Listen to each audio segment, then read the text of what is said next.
Hey guys, welcome back to my neck of the woods. My name's Dika, where I share my experience and knowledge, hoping to lessen your learning curve along the way. So today, I've got a good subject. It's how to choose the best butchering knife. A lot of us out there, and more of us every year, we're processing our own deer. And we're getting to know the process and butchering and making sausage and making burger and everything. And I think a quality knife will assist you along the way. There's so many knives out there and there's so many people making knives. I just want to sort of clarify what's junk and what's not, or based on my opinion. I've been processing my own deer for upwards of 5 or 6 years now, and one of my goals is to lessen your learning curve along the way and help you out. So what you want to do to start off is you want to find a brand that is known for a quality knife. I think that's a fact. You don't want to go and buy the cheapest knife, and you don't want to go buy the most expensive knife. You want to find a brand that is out there that is known for making forged steel, and it's just a quality knife. That's what you want. That's the basis of the knife. So I have a knife here that I use, and I've used for a while now, and it's made by a company called Weston, and it's a boning knife.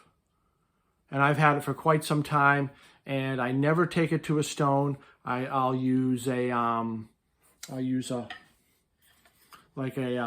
strop to freshen it up, or even during when I'm butchering or processing, I'll use a steel. This is something made by Cuisinart, and it has like a new edge thing there, but I hardly ever use that. And then a honing area. It's 2 pieces of ceramic that you can just run it through. It gets rid of any little nicks or anything like that. For the most part, I take it to the steel or I take it to the strop. So what you want to look for is a durable tool, because, well, not gutting I would do differently, but skinning a deer and processing a deer is no joke. It will completely dull a knife that is not quality very, very quickly, and it'll be difficult to get that edge back onto the knife. Something I've learned over the past. So on Facebook and on social media, everyone and their mother and their brother is selling knives now. You cannot escape it. And some of these knives are absolutely gorgeous. And I've made the mistake, and I say mistake, and I'm not putting any of these knife makers down, but I've made the mistake of buying a few of them because they look gorgeous. They got the Damascus steel, and I have a vast array of knives, and I have what I would call a butchering kit that I would use to break down a deer, and I thought that they were pretty. Now, both of them that I bought were absolute trash. They looked pretty, and they had gorgeous handles or paint jobs and whatnot, but once you cut into a deer's hide, that edge, I mean, they may come razor sharp when you get them, and I just feel that a lot of these people out there, they're not producing a good enough product to process a game animal. Now, if you're carrying it around and you hold it on your belt and you're going to use it for everyday things, like a pocket knife or cutting rope or whatnot, maybe they work for that. I don't know. But for processing a deer, I'm going to say no. They just dull very quickly. I had one gentleman who sold me a knife. It was $75, and I asked for specifics. I said, I want a boning knife that looks like this. He said, sure, no problem. He sent me something that didn't look like this, and it was razor sharp when I got it. Cut into that deer, I made one slice into it, and that edge was gone and never came back. So I called him back, and I said, I tried to skin a deer with it, and it didn't work. It was kind of junk. He says, well, it's not made to skin a deer. It's not a skinning knife. I'm like, it really doesn't matter. You just need high quality steel and something that's going to hold a good edge and a durable tool. So some things you want to look for. You want to look for something that fits in your hand nicely. Now, everyone's got a different size hand, obviously. I like it because I like some of them. I like the ones with the wooden handles, and I like that it has this sort of bolster right here that holds your finger in there. I enjoy, this is a boning knife from Weston. I enjoy this curved piece right here. A lot of boning knives don't have that curved piece, and I really, really like that. I like something that's going to mold to it and fit, because ultimately this is a tool and you need to wield it properly. That's what you need. You need something that's non-slip. You need something that cleans up easy. And ultimately you need something that holds an edge. As you can see, hopefully you can see this edge. This has a beautiful, beautiful edge on it. And I take it to a deer. I pick up roadkill, and I process a lot of deer every year. And I use this knife for almost 90% of it. I use a different knife by a company called Elk Ridge, which is not totally known for having quality products, but it works for me in that one. But it is a company known for high quality forged steel. Excuse me. So those are some things you want. You want a durable tool. And I'm not saying that these people out there that are making knives make junk. I'm just saying the two that I stumbled upon, they turned into paperweights, and I just went back to what I liked, and it worked.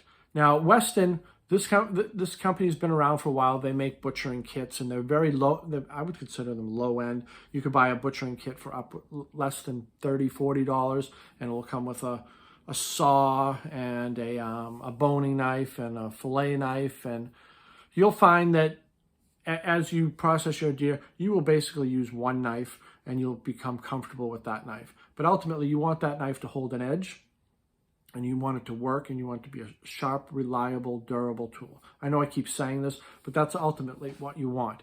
So I wrote down a few, I'm going to read from a list here. I wrote down a few manufacturers that I know of that maybe can help you along your way to eliminate all the hassle. So Old Hickory is one of them.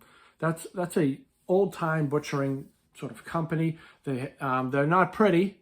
They have like just the wooden handles, but they have top quality steel, and they're going to hold an edge, and you're going to be able to put that edge back onto it or renew the current edge that it has. Like this one, like I said, I take it to the strap, or I take it to the steel during butchering and processing, and it brings that edge back. I've never taken this to a stone. Not to say that taking it to a stone is a bad thing. It's not. Sometimes you just need to take it to a nice smooth, wet stone to get that edge back. All right, another one is Buck. Buck makes a quality knife. I don't think that they make butchering knives or boning knives, but some of their flip open knives, they're quality material. I mean, they've been around for quite some time, and they're affordable.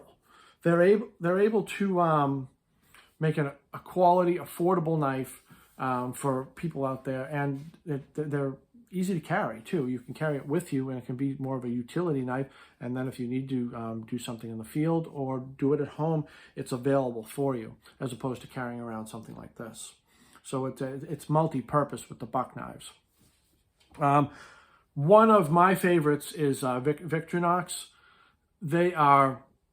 I have a few Victorinox knives, and I bought a few for gifts for people that were into butchering, and they're up there on the top two probably. I like the Weston and I like the Victorinox. Victorinox, the only thing I don't like about it is it doesn't have this curve that I personally like. Sometimes skinning this little piece right here is perfect for skinning for me, for the way I do it. When I get in there and you just sort of clipping along.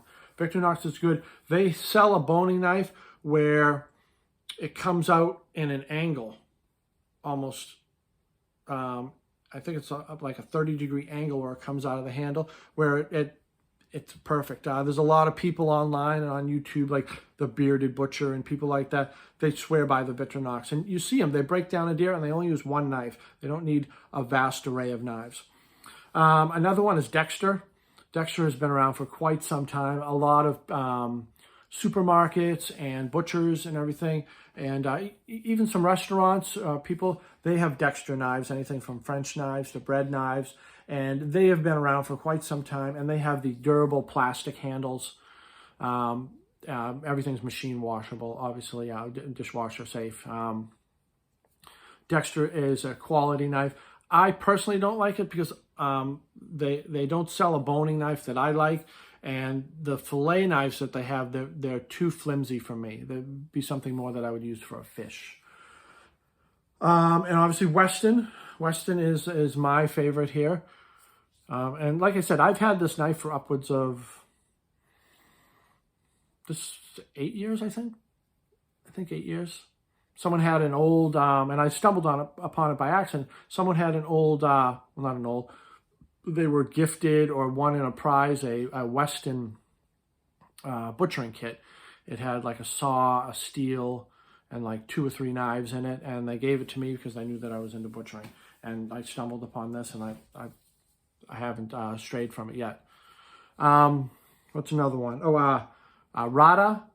I'm not familiar with it, but I did a little research before I did this video. Rada, R-A-D-A, they make a quality knife. Mercer makes a quality knife. And Wusthof, I'm not sure if I'm pronouncing that correctly, but W-U-S-T-H-O-F. They make a quality knife also.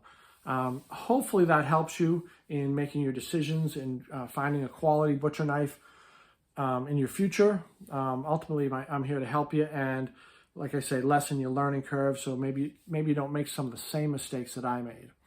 All right? Everyone be good. Please subscribe to the channel, like my videos, and make some comments. I'll talk to you later. Be well.